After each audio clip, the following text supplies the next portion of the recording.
열린교회 성도 여러분 안녕하세요. 2월 8일 매일 성경 묵상 함께 하겠습니다. 오늘 묵상할 말씀은 마태복음 9장 14절에서 26절의 말씀입니다. 우리 함께 읽겠습니다.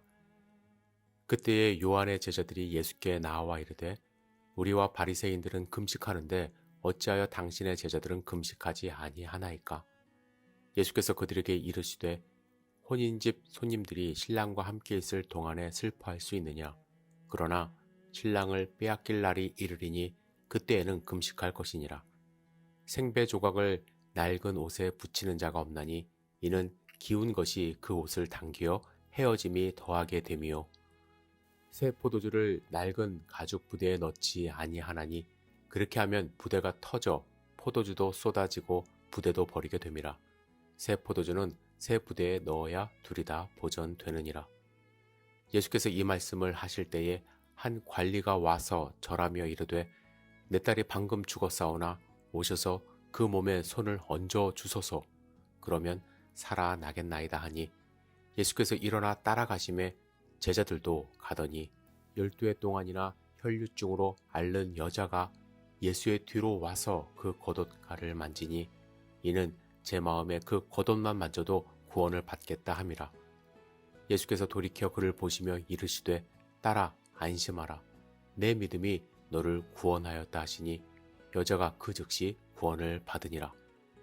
예수께서 그 관리의 집에 가사 피리 부는 자들과 떠드는 무리를 보시고 이르시되 물러가라. 이 소녀가 죽은 것이 아니라 잔다 하시니 그들이 비웃더라.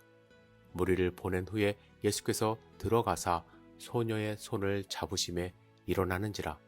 그 소문이 그 온 땅에 퍼지더라. 아멘. 예수님이 사람들과 대화하고 있을 때에 한 관리가 와서 절하며 내 딸이 방금 죽었사오나 오셔서 그 몸에 손을 얹어 주소서. 그리하면 이제 살아나겠나이다 이렇게 간청을 합니다. 여기서 한 관리는 어떤 사람이냐면 통치자 혹은 지배자라는 뜻으로 어떤 관직이나 종교기관의 장급 인사를 가리킵니다.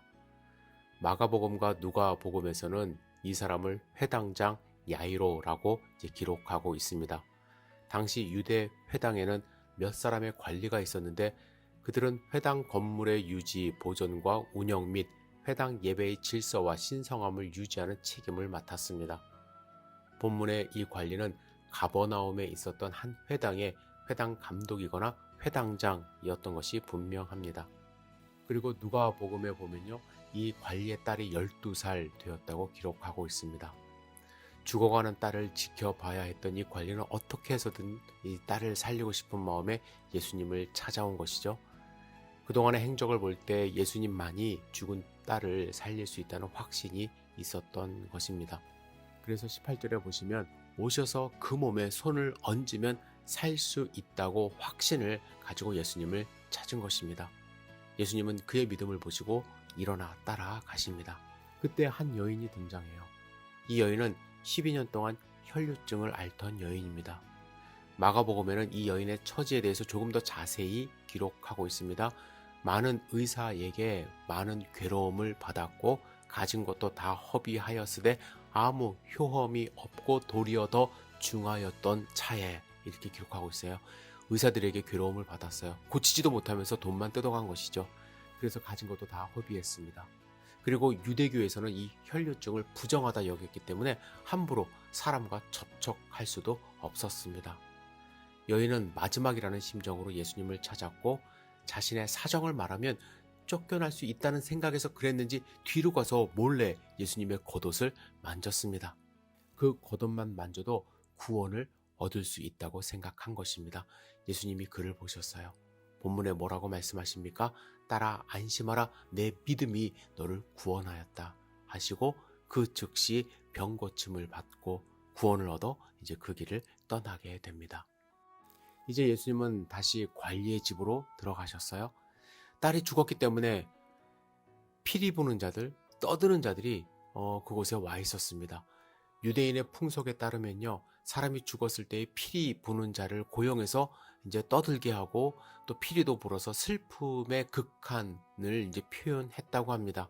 이것은 빈부와 귀천을 불문하고 당연히 베풀어져야 되는 관습처럼 내려왔어요. 유대인들의 생활 전반의 규범서라고 할 수 있는 미시나에는 아무리 미천한 자라고 해도 죽은 자를 위해서 2명의 피리 부는 자와 1명의 애곡하는 자가 반드시 준비되어 있어야 한다고 이제 규정하고 있습니다. 이미 관리에 따른 죽었기 때문에 사람들은 장례를 시작한 거예요. 하지만 예수님은 그들에게 이 소녀가 죽은 것이 아니라 잔다 하시고 피리 불고 떠드는 자들을 내보내신 후에 손을 잡을 때 소녀가 일어나게 됩니다. 저는 오늘 묵상한 이 2 사건을 통해서 제 마음속에 떠오르는 한 단어가 있었습니다. 커넥트라는 단어예요. 혈류증을 앓던 여인은 구원받기 위하여 예수님의 겉옷 자락이라도 만지기를 원했습니다. 관리는 그의 딸을 살리기 위하여 예수님이 손을 얹어주기만 원했어요. 혈류증 앓던 여인은 옷자락을 만졌을 때 구원을 얻었고 예수님이 12살 된 딸의 손을 잡았을 때 그가 다시 살았습니다. 예수님과 커넥트 되었을 때 병고침을 얻었고 삶이 돌아온 것이죠. 우리 인간은 하나님과 디스커넥트 된 상태로 살아갑니다. 그래서 질병을 얻고 인생에서 죽음을 경험하는 거예요. 하지만 예수님은 이 모든 것을 다시 연결하기 위하여 커넥트하기 위하여 이 땅에 오셨고 2 사람의 병고침의 역사를 통하여 우리 삶에 예수님이 어떤 역할을 하고 계시는지 하시는 분인지 분명히 보여주십니다. 여러분, 예수님과 연결되어 있습니까? 여전히 연결되지 않은 채 고통의 원인도 모르고 살아가는 것은 아닌지요? 12년 된 혈류증 여인이 그 옷자락을 만짐같이 예수님이 죽었던 그 12살 된 소녀의 손을 붙잡은 같이 예수님과 다시 연결되어 커넥트되어 우리 삶에 질병도 떠나가고 또 영원한 삶에 대한 소망도 얻기를 주님의 이름으로 축복합니다. 예수님과 연결되시기를 다시 한번 주님의 이름으로 축복합니다. 기도하겠습니다. 전능하신 주님, 오늘 본문의 말씀을 통해서 우리가 묵상할 때에 우리에게 확신을 허락하여 주시옵소서. 주님을 믿는 마음으로 주님께 나아갈 때 주님과 연결됨으로써 영원한 삶을 얻을 수 있도록 인도하여 주시고 그 소망을 가지고 우리의 삶이 힘들고 어렵다 할지라도 주여 우리의 삶 가운데 주님이 부어주시는 역사를 경험할 수 있도록 인도하여 주시옵소서. 주님, 지금 터키 지역에 수많은 사람들이 지진으로 인하여 고통 가운데 울부짖고 있습니다. 주님, 그들 손을 붙잡아 주시옵소서. 그들이 예수님을 모르고 거부한다 할지라도 주님의 은혜의 손길이 그 가운데 펼쳐지기를 원합니다. 우리도 기도로 또 물질로 또 그들과 협력할 수 있도록 주여 축복하여 주시옵소서.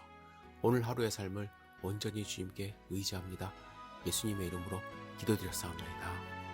아멘.